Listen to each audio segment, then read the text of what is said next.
They're trying to trick you into thinking we can shut down this whole machine if we just cut the right wire. He knew everybody that was very powerful. Forcing us to sift through the most horrific crimes imaginable, searching for that one missing link that leads to the top of the food chain. Is the red one? It's the blue one. I mean, they're saying they just met the guy socially. She says she just met him socially. He just met him socially. To be honest, like if you're not in those files, it would be an insult because it just means that you were a bit of a loser. But we already have all the proof we need. Sometimes the best hiding place is right in front of our face.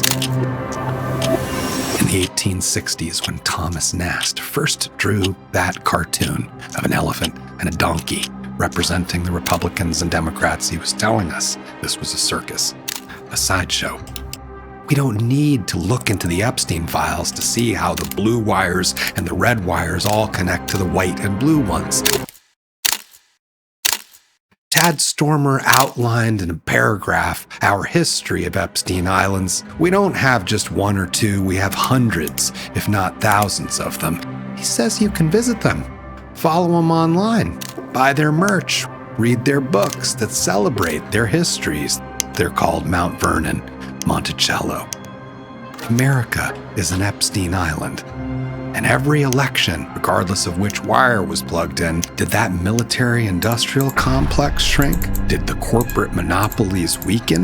Did a single architect of the Iraq invasion, of that torture program, ever go to prison? When they collapsed the banking system, did any of those executives ever spend a day in jail? Was a single billionaire's crimes ever exposed? We've been programmed to have a hypnotic response to colors. Why would this machine ever allow its chosen representatives to hold anyone to account? This circus is not a sideshow. It's a cage, and there's only one wire that needs to be cut, and that's the one that's connected to the back of our heads. Because we're the batteries, feeding it.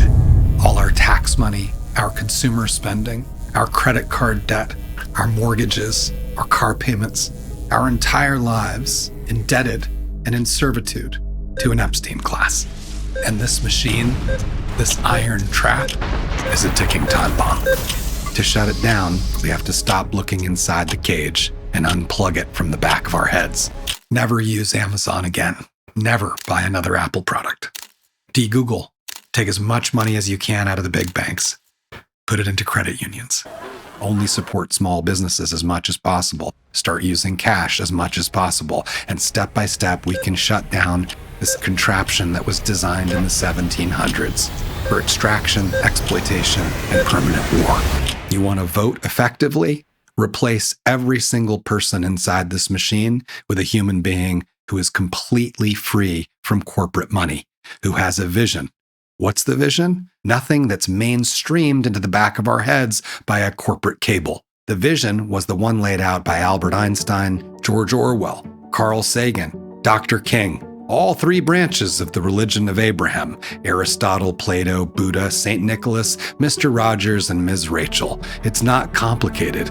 Everything in this universe is temporary.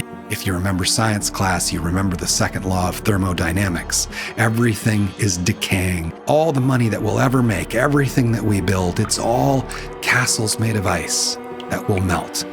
All that will remain is the content. Was it good? Did it lift us up?